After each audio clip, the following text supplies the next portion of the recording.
Welcome to Evil Done Badly, the worst true crime podcast in the world. I'm your host, Dick, and I have a short story for you before we get started. I used to be an exotic dancer. I had an illustrious career that lasted around 4 minutes before I got laughed off the stage. And after years of therapy, I'm still trying to recover from my crippling shame. But this episode is not about me. It is about a bunch of guys who are perfectly comfortable prancing around in their underpants in public. On this episode, we will be covering the Chippendales murder. I'm sure more than one Chippendales employee has been involved in a murder over the years, but this is a specific one, and it's all kinds of silly. This should be a fun one, ladies and gentlemen. Yeah, I'm just kidding myself here. There are no lady listeners of this show, and quite possibly no male ones either. But I'm fine with that. Now, since this is an episode about male strippers, I plan on making this into a long, hard episode. But it wound up being a bit on the short and soft side, so we will add some true crime updates to the end of the show just to pad our runtime, and I hope you appreciate it. But before we get into it, grab a beverage, hold on to your arse, or someone else's, and let's break out the theme song.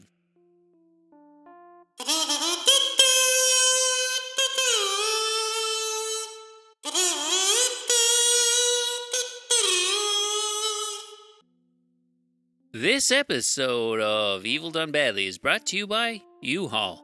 That's Y-O-U, Haul. The world's first mobile self-service massage parlor. We'll come anywhere you want to. Boss got you stressed? We'll come to you at work, or at home, or on vacation. Our discreet traveling vans are extremely plush and comfortable, and are outfitted in bright white, as to not attract unwanted attention to your alone time. Each van includes mood lighting and the complete discography of Barry White. Emergency 24-hour service is available, and our rates are competitive. Give yourself the love you deserve and book your appointment today. And now that you're all relaxed, go ahead and sign up to the Wide World of Paranormal Investigations group on Facebook. They have over 12,000 members and are growing fast. What are you waiting for? Now back to the show.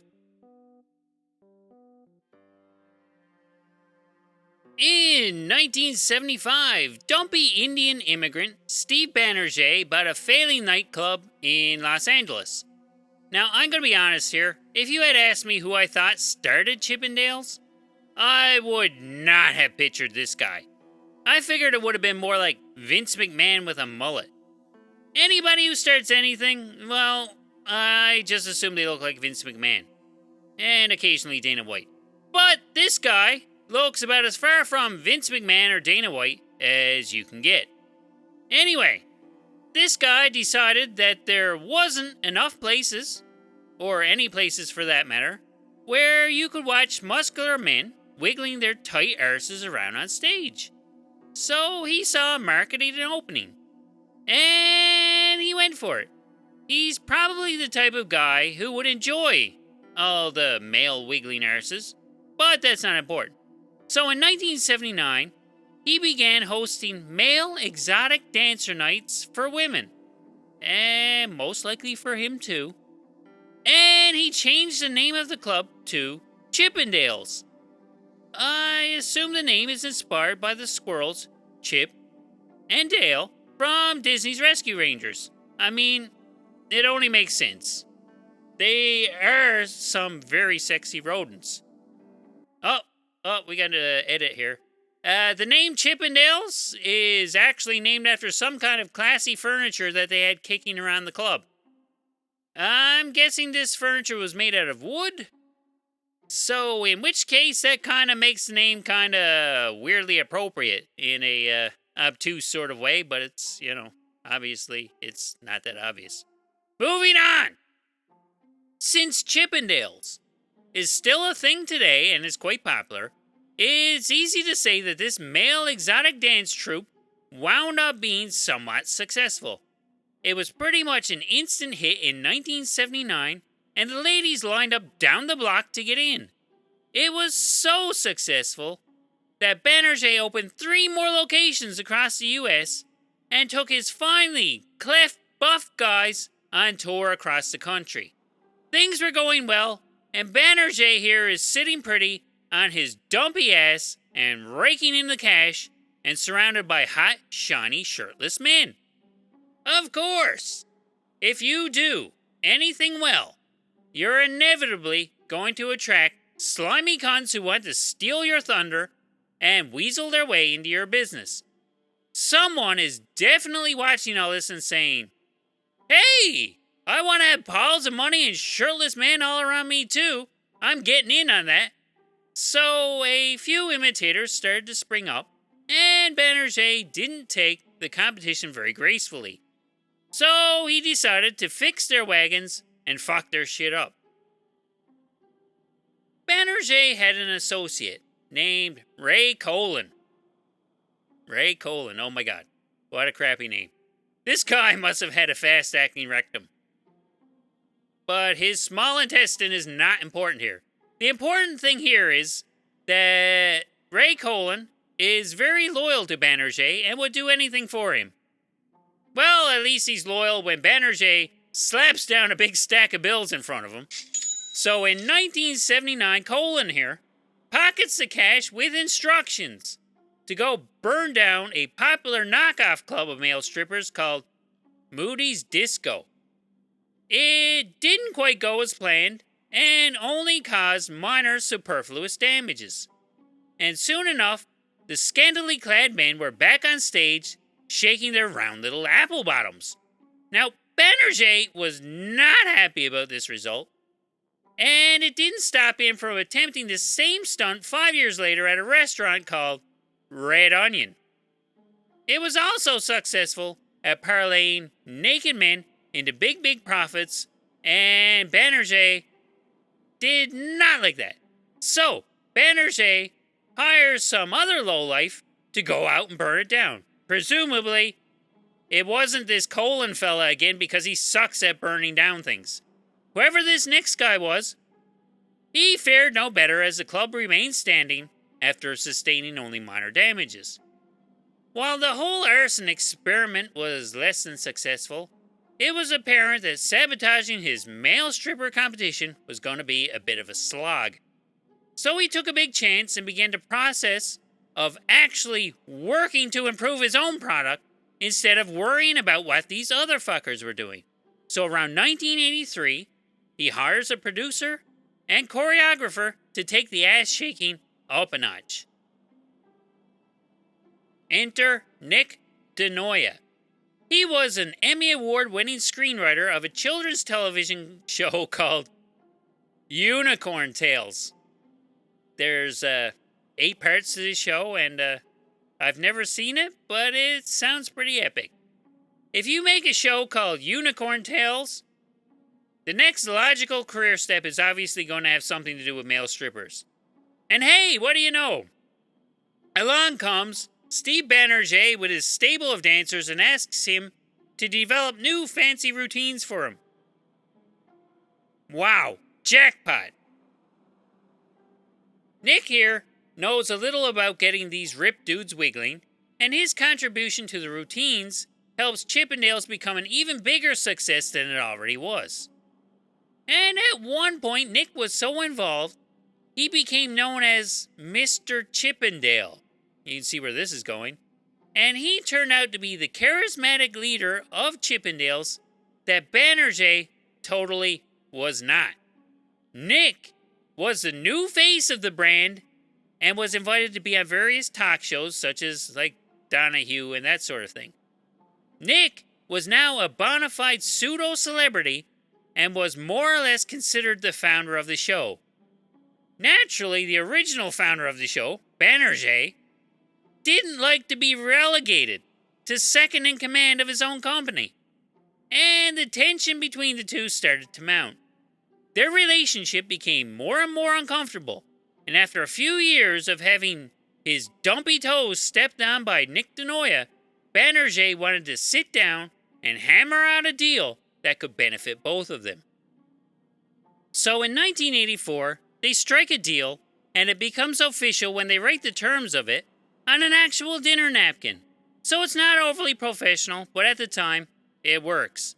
The deal goes something like this. Banerjee would get exclusive rights to the clubs in New York and California, and Nick would be entitled to half the profits from the traveling show. So, obviously, Nick is going to get to work on the part that profits him, and he sets forth to expand the traveling show. He grabs the lads and gets them all greased up and starts showing off his beefcake all over the world. He's very good at what he does and makes a fuckload of cash doing so. Yay, money! Banerjee is not as enthusiastic. He's watching all this happening, and even though he's still part of all this and doing quite good in his own right, he can't stand that he signed over such a ludicrous amount of money to a guy whose claim to fame is making a show about unicorns. He also thinks Nick here is swindling him out of his fair share of the profits. Now let me say right here, Banerjee's not actually that good with money. I did hear one story about him trying to make a Chippendales calendar, and when it was all done, all the months had 31 days. So he spent a boatload of money having them destroyed and reprinted. Now, that may or may not be accurate, just like all the crap that comes out of my mouth. But it sure is a funny story. I mean, I'm sure he could have sold them even if there was too many days on it. I would have tried it anyway. Fuck reprinting it, just put them out there. How many people's going to return it? There's half-naked men on them. I don't care about the date. Either way, I'm sure financially he was still doing fine. Nick was probably financially doing way finer, but that's not important unless you're Banerjee and concerned about that sort of thing. So Banerjee takes his stacks of cash, his smaller stacks of cash, hires a lawyer, and tries to weasel out of the napkin deal he originally signed with Nick. But that backfires, and Nick just went on collecting his substantial royalties, and, well, the court decided, you know what? He's going to keep collecting these royalties forever because, well, Banerjee had signed out the rights to it in perpetuity. So Banerjee's pretty much screwed. But by now, Banerjee is very screwed and just about ready to explode with jealousy. And he's ready to take drastic measures. So Banerjee goes back to his buddy Ray Colin and says something like, "Hey Ray, I know you suck at being an arsonist, but how about I throw down another stack of cash, a bigger stack of cash this time, and you try your hand at being a hitman?" Ray says okay, and he takes Banerjee's money. Now, even though Ray Colin agreed to it and took Banerjee's money, he doesn't really feel like trying his hand at murder. And he subcontracts out the hit to Gilberto Rivera Lopez. Lopez here is a local drug addict, but proves way more competent at contract murder than Colin was at catching things on fire. On April 7th, 1987, Lopez goes to Nick's Manhattan office posing as a delivery boy. At 3:40 p.m., Lopez goes inside and fatally shoots Nick in the cheek. While the connection wasn't immediately provable, it was fairly obvious to most people who had any idea about these men's histories that Banerjee was most likely the culprit. Now, Banerjee looks bad here, but he's still a free man, despite the veil of suspicion dripping down his face like a wet mop. The authorities were well aware of how fishy he smelled, but couldn't conclusively link him to Nick's death. So what does Banerjee do after he has Nick knocked off? Well, he's a classy guy, and he shows off just how classy he is by nagging the family of Nick DeNoia, the man he just had knocked off, to sell him back the rights to the Chippendales traveling show. And sadly enough, they actually do sell him back these rights, just to make him go away and leave them alone. In 1991, Banerjee is still a free man, and he's no closer to being caught. You'd think that would keep a guy, kind of grounded. I'm going to lay low. I got this murder hanging over my head. I don't want to get nabbed for that. But he's also a jealous little ball of anger who's really annoyed that there's a rival group of male strippers over in Europe called Adonis. And the really vexing part of it is that a whole bunch of former Chippendales dancers are now across the pond working for this rival promotion. He sits there, dumpily stewing in his anger until he decides that these rivals should also be eliminated. In early 1992, Banerjee met with Colin again and told him what he wanted done. And what he wanted done was for Colin to go to England and start pricking people with cyanide needles. Only certain people, though, not everyone in England. Killing the entire population of England would take forever, especially one needle at a time. Either way, there's a few people in London that Banerjee would like to snuff out. So Colin agrees to this nutty plan, and like before, he doesn't really feel like doing it. So he farms out the job to some other lowlife, going only by the name Strawberry. So Strawberry gets his supplies, his directions to England, it's over there across a whole lot of water, and a list of people who need to be pricked. Strawberry turns out to be a terrible hitman, because instead of going to England, he goes right to the FBI and tells them what the fuck is going on. Now, Colin here gets thrown right under the bus. They search his house and find enough cyanide to kill over 200 people. Hey, yeah, that's a lot of cyanide. Maybe someone did want to kill everyone in London. So, inevitably, Colin gets slapped in jail for his involvement. He sits there rotting in jail for about 7 months. He gets tired of sitting there and agrees to sell Banerjee down the river. Colin gets wired up and sent to meet with Banerjee in a International House of Pancakes bathroom, with hopes that he will spill some relevant beans. Banerjee is suspicious of Colin. I mean, Colin did just get out of jail for the cyanide thing. So, yeah, Banerjee's right to be suspicious of this dude. And he insists on not talking out loud and communicating only with post-it notes and immediately flushing the evidence. So that's pretty sneaky. So the wire that Colin is wearing yields nothing incriminating. And the funny thing is, Banerjee was actually so suspicious of Colin, he made him take his clothes off to make sure that he wasn't wearing a wire. But somehow, Colin managed to hide it. Somewhere near his colon, I think. So they regroup, and they try again. They set up shop in Switzerland, and wait for Banerjee to come by. I mean, they could have set up shop anywhere in the world. I guess Switzerland's as good as any. Yep, I hear it's nice. But how do they get Banerjee to come by? Well, Colin tells Banerjee, I've been mixing that up all day. Okay, so Banerjee here, he gets told that Colin here is a fugitive and is hiding out in Zurich. Now, Banerjee falls for the plan and meets Colin in a hotel room. Banerjee feels a bit more at ease in Switzerland and starts to incriminate himself. He confesses to his involvement in the Denoya murder and to his plans to murder his rivals. The FBI just happened to be staying in the room next door. What a lucky coincidence that was. And they heard everything.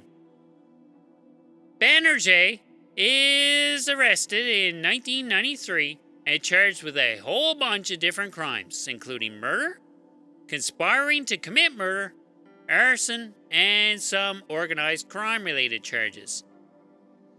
He was facing up to 26 years in prison and was not too happy about it.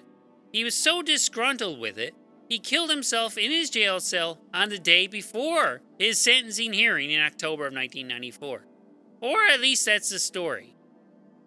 The official story goes like this. He apparently tied a bed sheet to a coat hook, put it around his neck, kneeled down, and pulled until he was dead enough to just lay there and suffocate. I'm not sure that's exactly how it went down, but it does save 26 years worth of taxpayer money keeping this stupid cunt alive. Fuck that guy. And you might be wondering, what happened to Ray Colin for his part in all this? He did a lot of the dirty work for Banerjee and was a bit of a cunt himself.